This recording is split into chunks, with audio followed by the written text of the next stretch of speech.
Imagine waking up and slowly realizing that every pain in your body, every confusion, every strange illness, every ache you could never explain, all trace back to something you never chose, something that happened before you even took your first breath. Your hands tremble, your chest feels tight, your thoughts are heavy, slow, clouded like mist trapped behind glass. You try to live a normal life, but every breath is a quiet struggle. Then the truth begins to surface, not through answers, but through a creeping horror. You were born into a bloodline that was already poisoned, not by disease, not by war, but by obsession. Your parents, your grandparents, generations before them, all followed one sacred rule. A rule whispered through royal courts for centuries: keep the bloodline pure at all costs. And so, your mother is your cousin, your father, your uncle, your grandmother is also your great-aunt. The family tree doesn't branch, it coils, tangled, like a serpent devouring itself. You are not the product of love or even chance. You are the product of design, of deliberate cold calculation meant to protect power, status, and divine right. Not human life, not yours. This isn't the plot of a horror novel. This isn't legend. This was reality for centuries, especially for the daughters of empires, for royal women whose lives were not their own, whose bodies carried the burden of bloodlines too proud to change. Before we step deeper into these forgotten lives, into the silent pain of queens and princesses shaped by dynasties that worshipped blood over soul, we must understand the twisted logic behind their fate. For hundreds of years, the royal houses of Europe believed something dangerous, that their blood was different, that it was holy, sacred, chosen by God. They believed that mixing with outsiders would weaken it, would ruin the divine thread that gave them the right to rule. And so they married their cousins, their nieces, even their siblings. They called it duty, but what they created was something else. A quiet, slow disaster, passed down in bone and blood. One generation after another. By the 16th century, Europe's monarchies were not separate families. They were one enormous web of interlocking names and faces, cousins marrying cousins, uncles marrying nieces, kings wedding their own sisters. None were more devoted to this path than the Habsburgs, rulers of Austria, Spain, and much of Europe. Their motto could have been, "Let others wage war, you, happy Austria, marry," and marry they did, again and again, into themselves. What they created was not a royal bloodline. It was a genetic time bomb. Let us begin in Vienna. The year is 1634. Inside the towering stone walls of the Hofburg Palace, a child is born, one who will never know a single day without pain. Her name is Maria Anna of Austria, but her title matters less than her inheritance, because from the moment she enters the world, her body carries the curse of generations. Her family tree, so tightly wound, so full of repeated names and faces, has passed on more than wealth. It has passed deformity, disease, and despair. Her life was sealed before it began. As a little girl, Maria Anna watches other children run, laugh, chase sunlight in the palace gardens, but she can barely walk. Her spine is crooked, twisted unnaturally, pulling her body downward, forcing her into a painful hunch that makes even breathing a labor. Her jaw juts out sharply, making speech difficult. Chewing is nearly impossible. Each meal becomes a battle.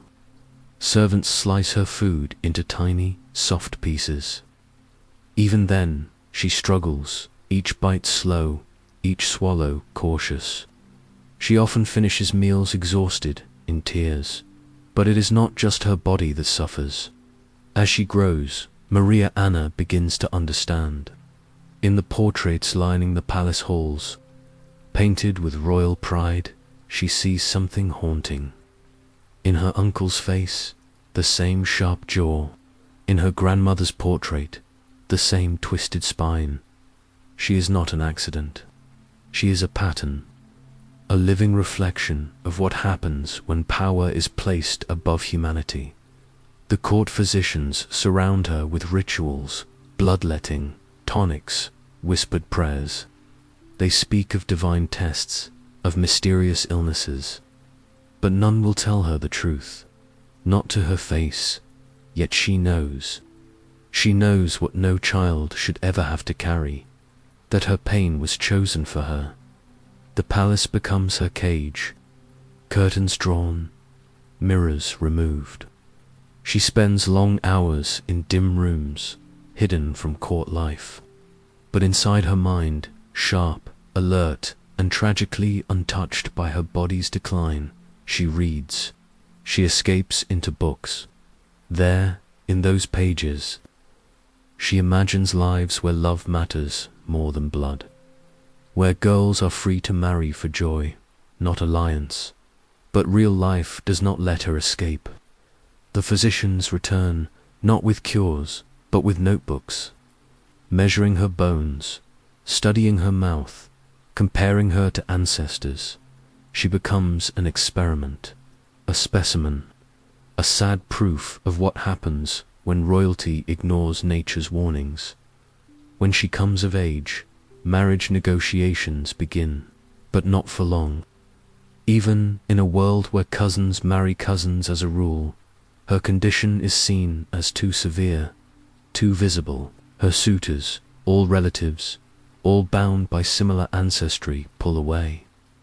Maria Anna never marries, not by choice, but by design. And in 1646, at just 32 years old, she dies, her body finally surrendering to the damage done long before she was born. Her death is written off with a list of symptoms, but the true cause was never written. She died from generations of pride. Disguised as duty from Austria, our story moves west to the Kingdom of Spain. And here we meet perhaps the most tragic soul in this dark tapestry, Joanna of Castile. You may know her by the name whispered through history, Juana la Loca, Joanna the Mad. But was she truly mad? Or was she broken by a world that never gave her a chance? She was born in 1479 to Ferdinand and Isabella, the Catholic monarchs, famous for expelling Jews and Muslims from Spain, and for sending Columbus across the sea. Joanna was their daughter, their legacy. She was smart, educated, graceful. She could speak many languages, debate scholars, read philosophy, but none of that would save her, because behind her brilliance was a dangerous inheritance, one written in her blood. Her parents, like many royals, were cousins. Their own bloodlines had already been twisted by generations of inbreeding. Mental illness, depression, obsession, all passed quietly through the years. And Joanna was born with those shadows lurking inside her. The signs did not show at first. But after her marriage arranged, like all royal unions, the cracks began to widen. She was sent to marry Philip, the handsome of Burgundy, a cold, charming man who saw her more as an asset than a wife. He cheated, he manipulated, he humiliated her in court, in private, in public. Joanna responded the only way she knew how, with overwhelming love, obsessive, desperate love, love that many called madness. But was it madness? Or was it the scream of a woman locked in a gilded cage? She had been raised to believe her worth came from marriage, from children, from obedience. And now, with her husband's betrayal cutting into her soul, her mind began to break under the pressure. Then came the blow that shattered everything in 1506. Philip died suddenly, and Joanna broke, not with silence, but with anguish. She refused to bury his body. She travelled across Spain with his coffin, opening it again and again, to see him, to kiss his face, even as it decayed. The image is disturbing, but beneath it lies something heartbreaking. This was not madness in isolation. This was what happens when a person is denied love, denied truth, denied choice for a lifetime. Her father, Ferdinand, saw an opportunity. So did her son, Charles V.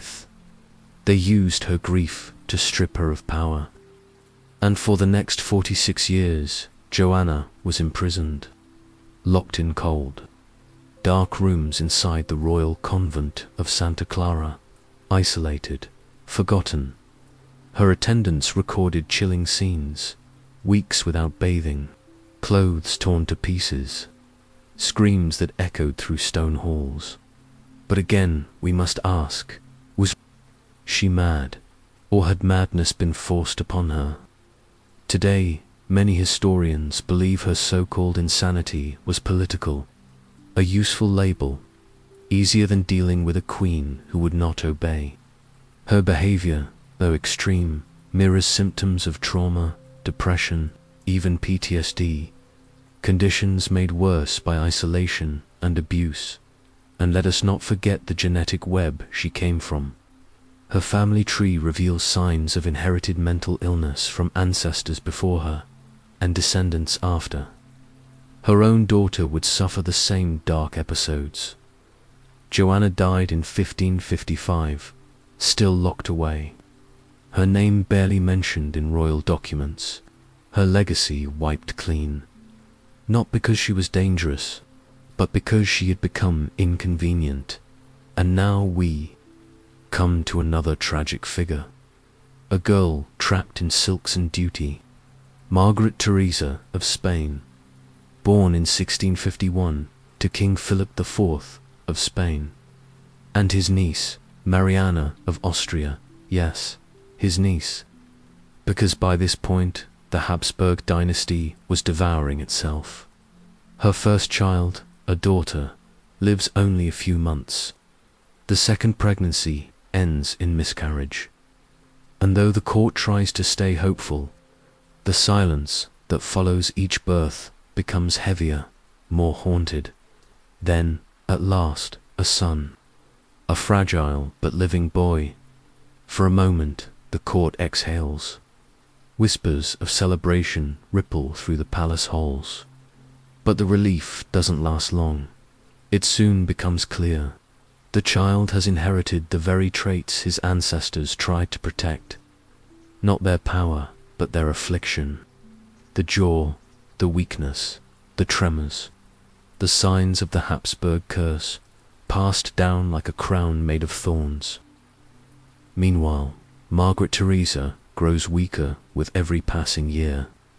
The repeated pregnancies, the miscarriages, the physical toll, all compounded by what modern medicine would now identify as severe anemia, chronic respiratory illness, and likely epilepsy. But in her time, no one truly understood what was happening. They watched her fade away, documenting her decline like cold observers at a funeral that had already begun. She struggled to speak. Her seizures became more frequent.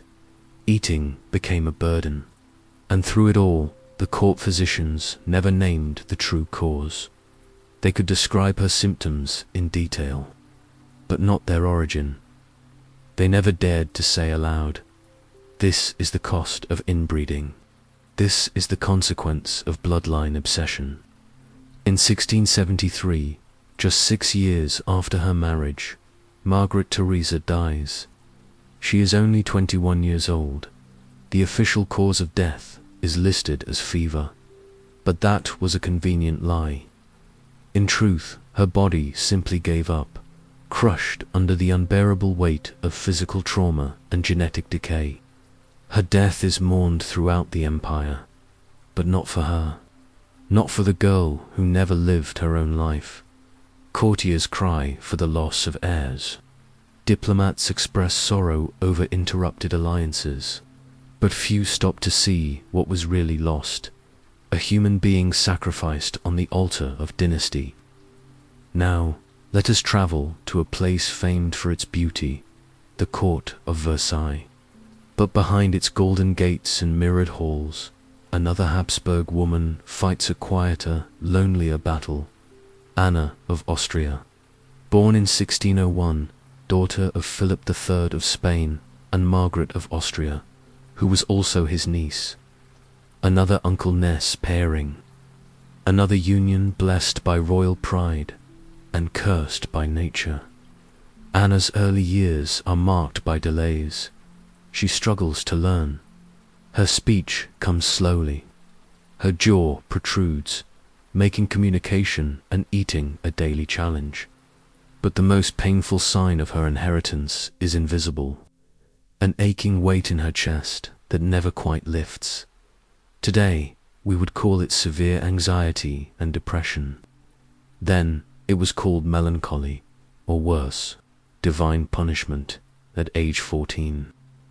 Anna is married off to Louis XIII of France, a calculated move to ease the tensions between Spain and France, two empires long at war. But no one asks what Anna wants.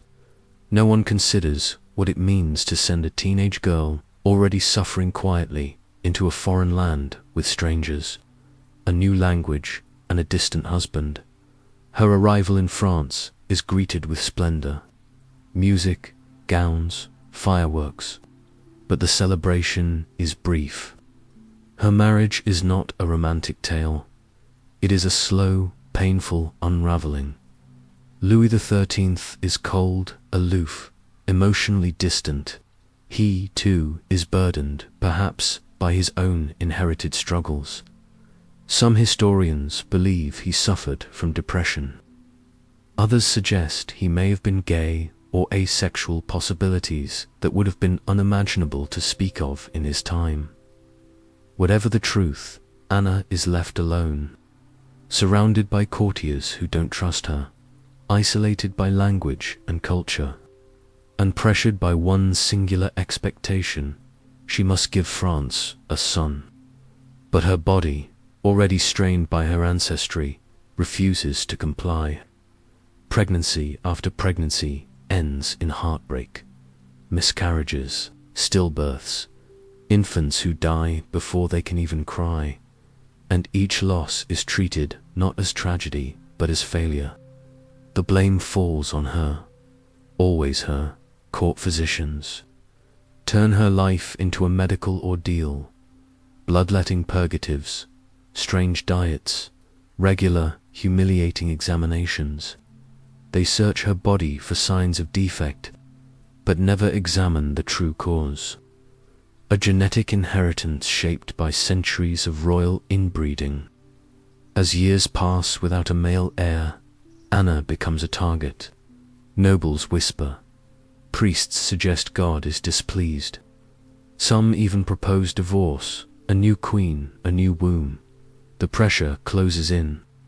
Anna begins to withdraw from public life. She avoids crowds, refuses appearances.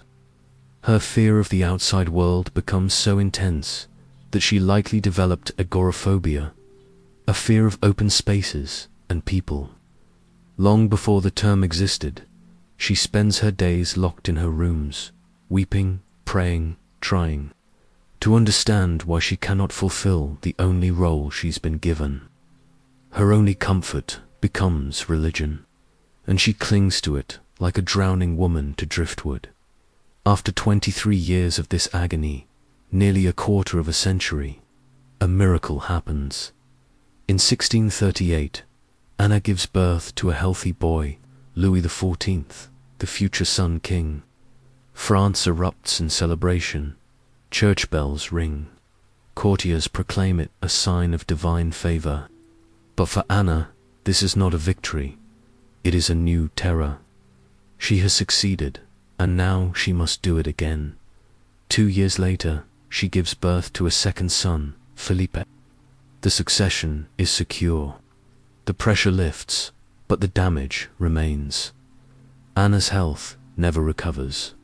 She continues to suffer from depression, anxiety, and what court doctors call melancholy attacks. She becomes bedridden for days, haunted by memories, crippled by emotion. Historians now believe her symptoms were consistent with chronic anxiety and depressive disorders, both common in Habsburg lineage, both worsened by trauma. She dies in 1666. Having lived through a lonely childhood, a loveless marriage, a punishing court, and a lifetime of reproductive suffering.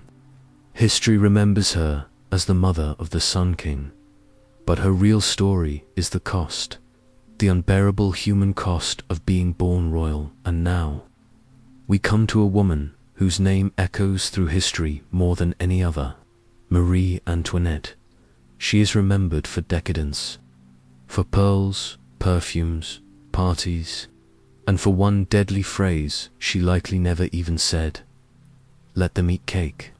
But behind the myth stands a very real woman, a descendant of the Habsburg line and a victim of the same quiet disaster. Born in 1755, she was the daughter of Maria Theresa of Austria and Francis I, Holy Roman Emperor, though not as closely related as some unions. Her parents still came from the same twisted lineage, and she inherited its burdens as a child. She is painted often, soft light on powdered skin, golden curls, perfect gowns, but look closer at those portraits, and you'll see it: the slightly protruding jaw, the heavy lower lip, the subtle traits that generations of inbreeding carved into the faces of royalty. In 1770, at just 14 years old, she is sent to France to marry the future Louis XVI, a political alliance dressed as romance, but neither of them is ready, and both are broken in quiet ways. Louis is shy, awkward, withdrawn. Some believe he may have had a form of developmental delay or social anxiety so severe it bordered on dysfunction. Marie, too, suffers, but her pain is invisible, a deep, anxious ache that steals her sleep and silences her joy. For 7 years, the marriage remains unconsummated. Whispers begin, jokes turn cruel. The Queen becomes a target, not just of gossip, but of national frustration. Court doctors examine her repeatedly, searching for defects, causes, excuses, but they never think to ask, what if both husband and wife are struggling? What if centuries of genetic manipulation have made intimacy itself unreachable? Eventually, she becomes pregnant, but the journey is brutal. Morning sickness becomes weeks of nausea.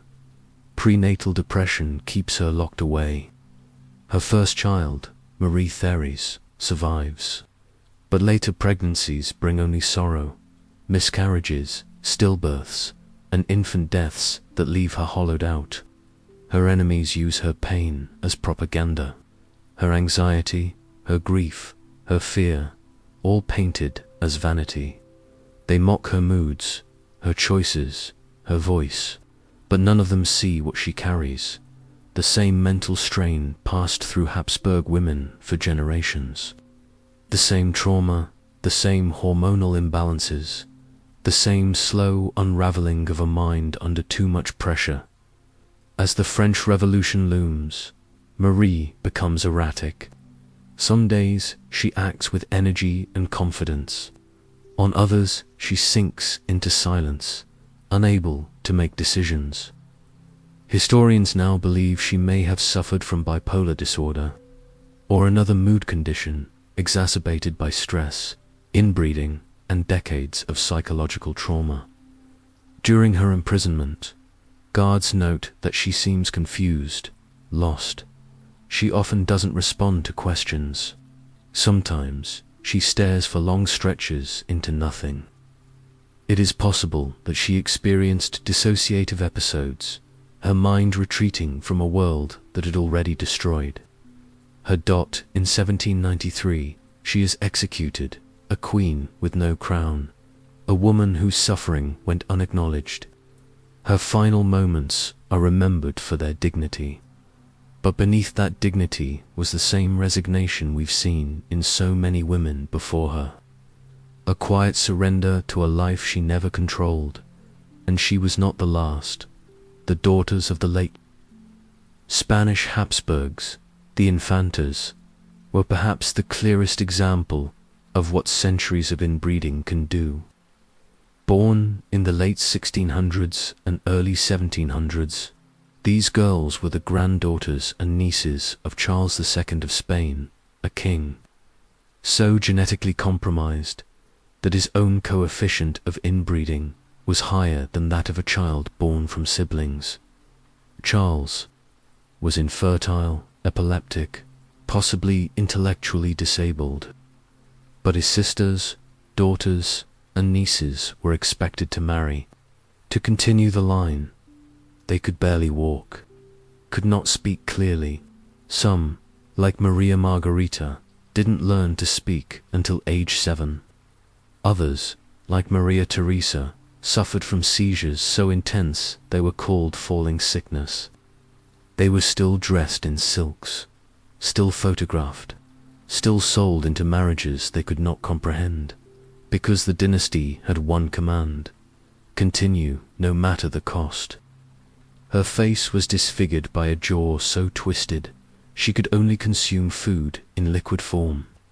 Her spine curved so severely she required support just to remain upright.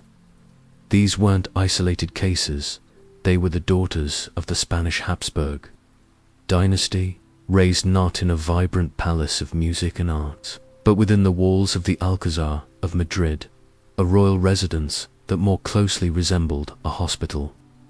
Inside, physicians, surgeons, and priests worked endlessly, not to cure, but to manage a long parade of ailments caused by centuries of inbreeding. The royal halls echoed, not with laughter, but with quiet suffering. The children of this dynasty carried within them the weight of genetic collapse.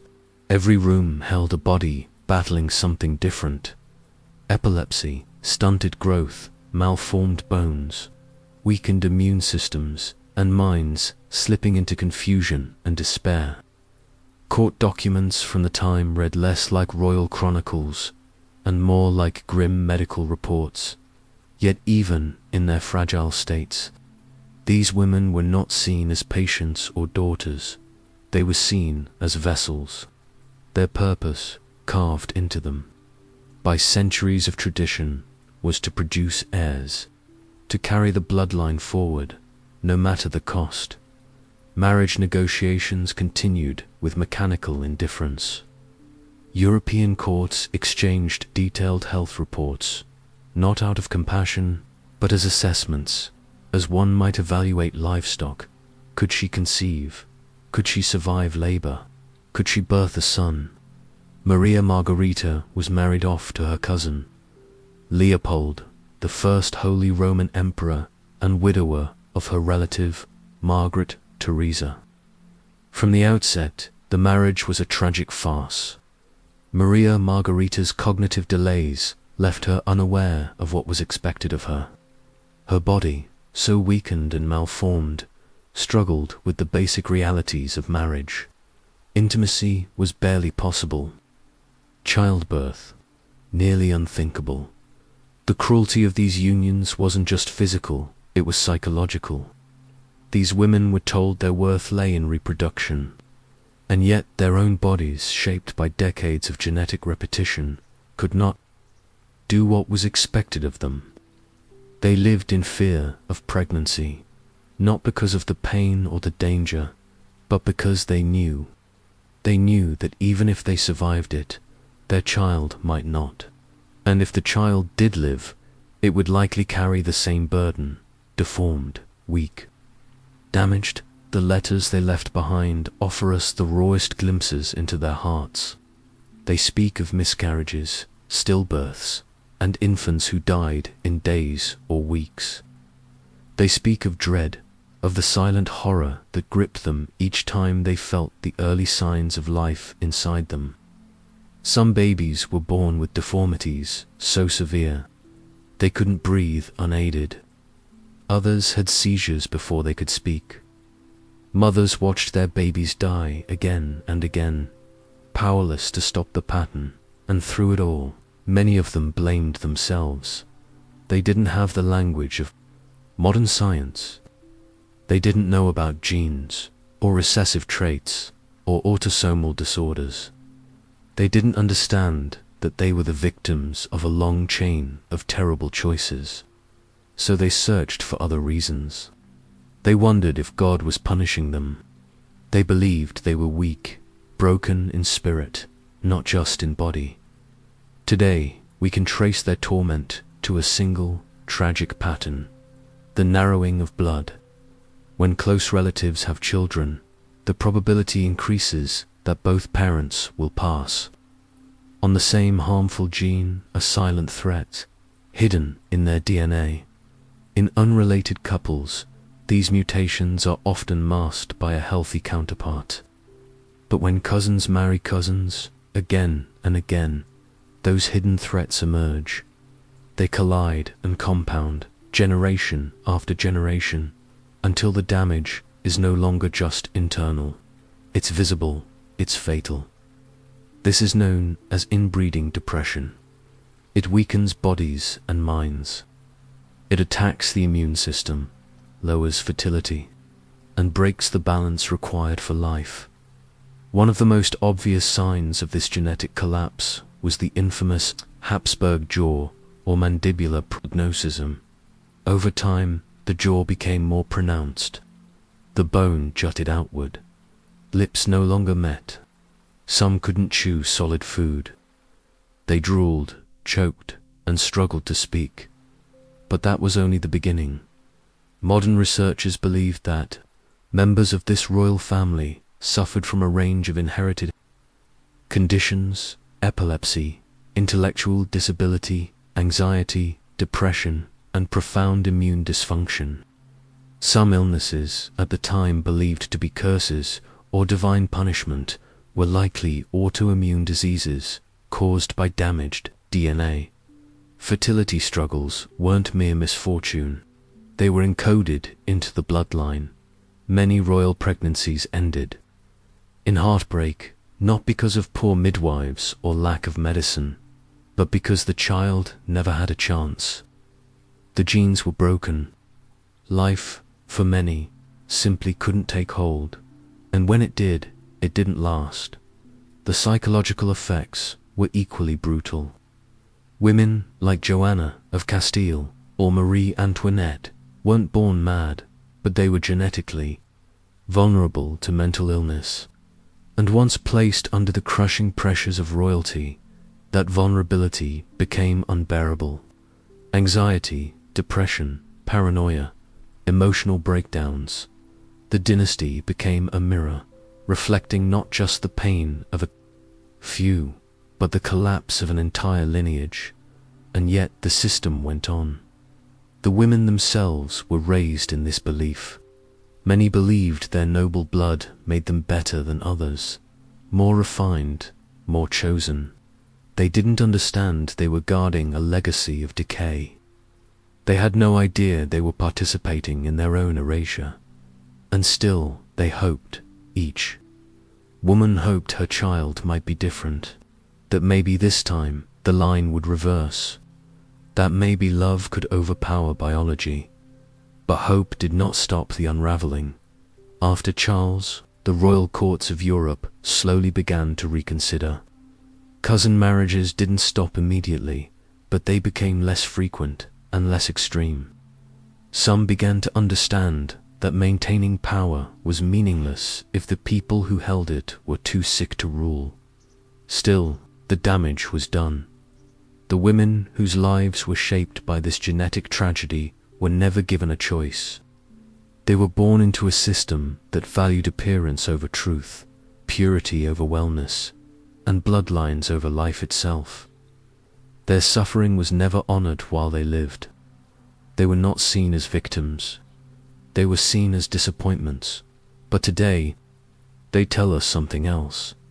They tell us about the silent, generational cost of prioritizing ideals over people. They tell us that when power refuses to listen to pain, collapse is inevitable. They also tell us that resilience survives. Even in the most broken bodies, Maria Anna, unable to walk without assistance, became a scholar.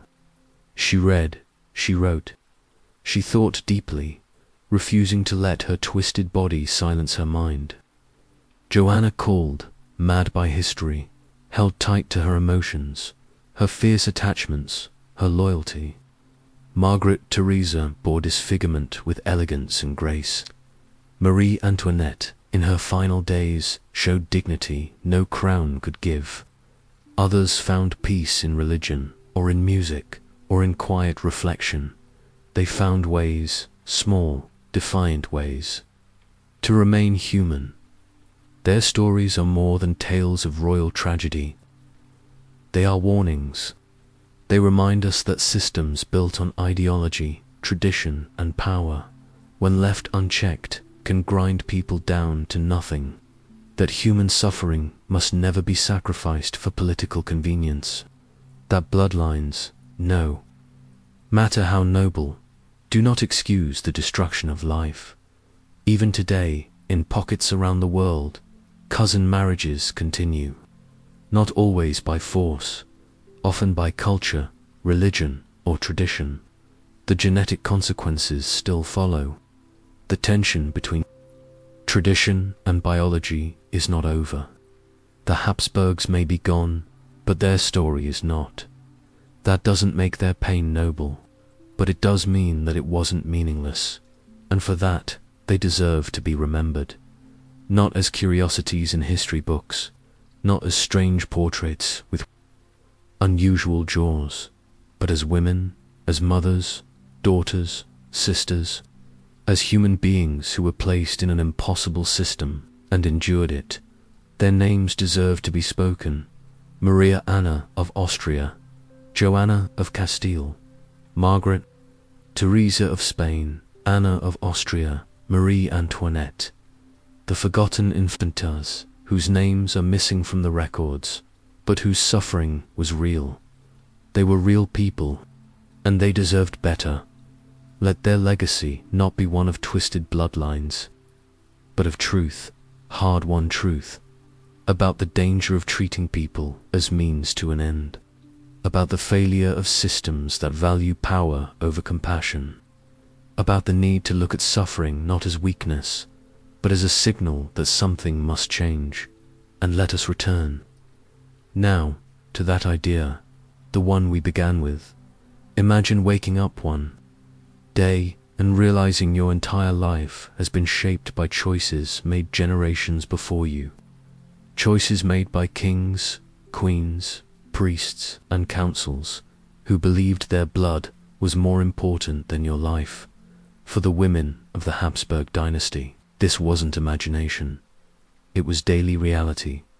They bore not only their own agony, but the crushing weight of a poisoned inheritance. Yet somehow they endured. And in enduring, they left behind a message, quiet, painful, and clear. Remember us, not for our crowns, not for our portraits, but for the pain we carried.